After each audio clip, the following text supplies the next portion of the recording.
Sup guys, it's Alex here, and welcome to the March 15th edition of the Bracketology Update. This one I will be doing for CBS. I know yesterday I did the ESPN one with Joe Lenardi, but he hadn't really changed that one a whole lot, and there's been some movement over here in the Jerry Palm one, so I thought I might as well go ahead and do that. But first off, I just want to say thank you guys for all the support you've been giving me on my channel. We are now at 2,950 subscribers. I just did the NCAA tournament ticket giveaway video and uploaded that, so make sure you go ahead and go check that one out. We had the two winners. I think one's going to Hartford and the other one's going to Jacksonville, so congratulations to them. Thank you guys for all the support, and let's go ahead and get into the bracketology. And before I go ahead and get into the Jerry Palm one, I'm on a site called the Bracket Matrix, which takes about like 117 brackets from across the nation and stuff like that, like CBS and ESPN and Bleacher Report and stuff like that, and seeds it just based off what the average of what people are predicting. Right now it has like Virginia, UNC, Gonzaga, and Kentucky as 1 seeds, and then like Duke, Michigan State, Tennessee, and Michigan as 2. And I'll kind of go down the list for you guys to see. But I think the winner of the North Carolina-Duke game tonight will be the 1 seed, and whoever loses that will be the 2 seed. So that'll be interesting to see. And then I'll just kind of go and scroll right here for you guys to see. And then they have like the first 6 out right there. I don't really know why it's like the first 6 or whatever. Maybe it's too close to call or whatever, and then like the other receiving votes and stuff like that. But yeah, there's just a little bit of a look at the bracket matrix. I don't know if you guys have ever heard of that before, but it's worth checking out, so make sure you guys go ahead and do that. And let's get into Jerry Palm's predictions.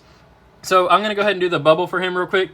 He has the last 4 in as Arizona State, Florida, UNC, Greensboro, and Alabama, which I kind of agree with that, except for UNC Greensboro. I'd like to see them in the tournament, but I honestly don't think that they will make it. First 4 out are Creighton, which will not make it, I guarantee that. Furman, which I don't think will make it. Belmont, which has a pretty good chance. And then NC State, I think Joe Lenardi has NC State as like the last 4 in on his. And Belmont is last 4 in, but I don't think that NC State will make it. I think there's going to be too many like bid thieves and stuff like that, and they just didn't do enough throughout the course of the season. And they came back against Clemson. Clemson was the one that blew the big lead, and Clemson will not be in the tournament. But we'll go ahead and go over here in the first round in the East Regional. Pretty interesting right here. We have Wofford and Minnesota. They have Minnesota up to a 9 seed, which is kind of surprising to me. I see them more as a 10. And we have Ohio State as kind of like a safe in the field, as at 11 now. They won the bubble battle against Indiana yesterday. So Indiana will most likely not be making the tournament, which I don't think that they should at all. And you will, throughout the course of this video, you will not see Texas, which also lost against Kansas, and they're 16-16. They are not going to make the tournament. And we have VCU and Seton Hall. I think Seton Hall will make their way up to a 9 seed by the end of by Selection Sunday, which is only 2 days away. Crazy to think. Then over here in the Midwest Regional, we have Ole Miss remaining at 9 after losing to Alabama. That's kind of interesting. The Virginia Tech will play the winner of UNC Greensboro and Florida. Then we have Washington remaining a 10 and Iowa State up to a 7. Then over here in the West Regional, Louisville is now down to an 8 after losing to North Carolina. They're kind of at the mercy of some other teams for their seeding spots. Then we have Cincinnati up to a 5. They're getting the love from Jerry Palm. I know a lot of my subscribers think that Cincinnati should be ranked higher because I think that Joe Lenardi had them as like a 7 or a 6. I can't remember. I like them at the 5 line right there. Maryland fell to the 6 after losing to Nebraska in the first round, or like the quarterfinals, whatever it is at the Big Ten tournament. That was kind of embarrassing to see. And St. John's got blown out by Marquette. Oklahoma remains a 10 after losing to West Virginia, which more on that later with Texas Tech as well. I think that they should be an 11. Then over here in the Louisville Regional, where I will be seeing the NCAA tournament, super excited for that. Kentucky is the 1 seed. Then Texas Tech is now down to a 4 after losing to West Virginia, which was a huge upset. I think in my Big 12 predictions video I had Texas Tech winning it all, so that was kind of embarrassing to see. But if West Virginia makes a run, they'd have to win it all to make the tournament. But still, that would be crazy to see. Texas Tech is now down to a 4. Purdue is now up to a 3. Duke is also remaining the 2. And then Tennessee and LSU and Michigan State are the other 2 seeds and stuff like that. So as you guys know, I go on Brackify.com every time there's a new bracketology update and create this interactive bracket for you guys to go ahead and vote. My voice will probably go out throughout the course of the video, so I apologize for that. I can kind of already feel it kind of being a little bit hoarse and stuff like that. I just recorded some NCAA Basketball 10 videos, so make sure when those go out, you check on those. Those are some pretty good games. But the link for this will be in the description for you guys to go ahead and vote, so make sure you click that. And without any further ado, let's go ahead and get into my bracketology predictions. So up first, we have Virginia and the winner of Norfolk State and Fairleigh Dickinson. That one's pretty obvious. Got Virginia winning that. Then Wofford and Minnesota. I really like Wofford in this matchup. I think Wofford's going to be a sleeper team in the NCAA tournament. Marquette and Murray State. Battle of the 2 M teams with the guy who has M in his name, John Morant, and then Marcus Howard. Battle of kind of like the one-man teams, I would say. I like Marquette in this matchup. I think that they have a bit better supporting cast around them, around Marcus Howard. I really like to see John Morant move on to like the second weekend or even get a victory in the NCAA tournament, but I don't think it'll come against Marquette. And Kansas, I think, will beat UC Irvine. Then my first upset pick, I like Ohio State over Mississippi State here. You guys know I'm not too high on Mississippi State. Not too high on Ohio State either, but I like them better against Mississippi State because it just seems like sometimes Mississippi State just stops trying over the course of a game. And Michigan will be Old Dominion. VCU, I think, hold on, let me check this matchup. I think VCU just lost to Rhode Island. I got kind of like an update or something like that. If they do end up losing, I think there'll be a big chance for a bid thief. Yeah, VCU just lost to the 8 seed Rhode Island Rams in the A10 tournament. There will be a bid thief, so watch out for the bubble right there. VCU will probably move down to like an 8 or 9 seed. There will be a bid thief coming from the A10, so be on the lookout for that. I like Seton Hall in that matchup regardless. Then Tennessee will beat Gardner-Webb. North Carolina will beat Prairie View A&M. Then we got Taco Fall and UCF beating Ole Miss. Virginia Tech will beat the winner of Florida and UNC Greensboro, which I think would be Florida, but then Virginia Tech will beat them. Then I like Liberty pulling off the upset here against Wisconsin. And the last time I did that, I got some Wisconsin fan started hating on me. It's a prediction. It's an upset prediction or whatever for Bracketology. This isn't the real thing. Don't get too butthurt if I don't pick your team. Just a little thing like that right there. And we got Buffalo, I think, will beat the winner of Alabama and Arizona State, which I think would be Alabama. Houston would beat Northern Kentucky. Iowa State would beat Washington. I think LSU would beat Bradley. Then we have Gonzaga beating the winner of Iona and North Dakota State.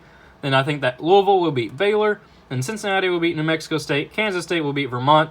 And these two teams, I don't see either one of these two teams advancing out of the first weekend. I'm kind of surprised they played against each other. They're playing against each other. I'm going to go with the upset pick just because why not? I don't like either of these two teams. So why not go with Chris Mullen getting his first NCAA tournament win? I'm going with St. John's there. Then we have Florida State and Georgia State.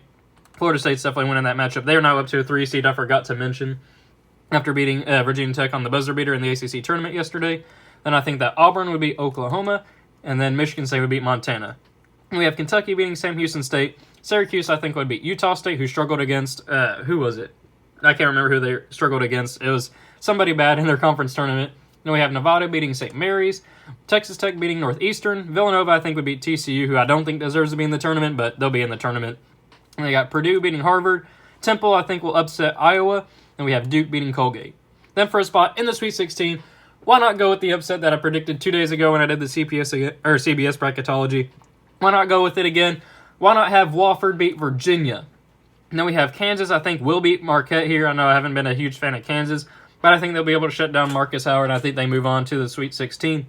Michigan and Ohio State, battle of the big-time rivalry right here. I like Michigan winning that matchup. And Tennessee, I think, will beat Seton Hall. North Carolina will beat UCF.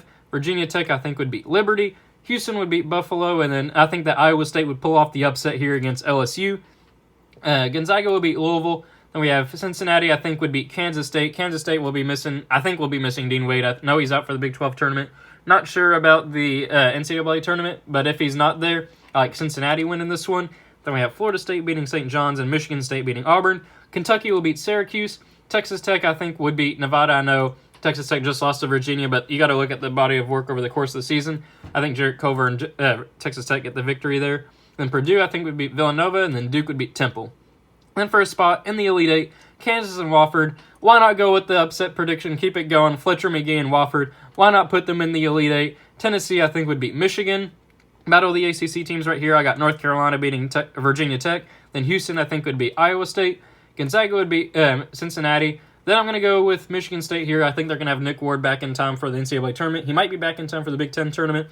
Not 100% sure there. I think they beat Florida State. Then Kentucky will beat Texas Tech. Duke will beat Purdue. I almost said Purdue will win there. Then first spot in the Final Four, Wofford and Tennessee. I think Tennessee wins that matchup. I'd like to see Wofford win, but I think Tennessee will win that matchup there. Then North Carolina, I think, would beat Houston. Then Gonzaga, I think, would beat Michigan State in this matchup. And then Kentucky and Duke, Zion is back. They destroyed Kentucky by 34. It wouldn't be anywhere close to 34 this time around. And it'd be in Louisville, so Kentucky would get an advantage there. But I think that Duke would win. I mean, they just destroyed Syracuse yesterday. They played North Carolina tonight. It'll be interesting to see what happens with that, and I'll be basing a couple of my predictions later on based off of how that game goes. But I like Duke upsetting Kentucky here as much as I love Kentucky. I don't see it happening. Then North Carolina and Tennessee. I got North Carolina to win that matchup to move to the championship game. Duke and Gonzaga. I'm going to have Duke winning this one. I know Gonzaga beat them earlier in the season, but Zion was absolutely crazy against Syracuse. I think Duke would beat Gonzaga this time around, which sets up an all-ACC national championship game. This game is happening tonight at 9 o'clock. This would be around 4, depending on what happens now. North Carolina won the first two. I'm going to have to go with North Carolina here because, it all depends on who wins tonight. But North Carolina swept Duke earlier this season.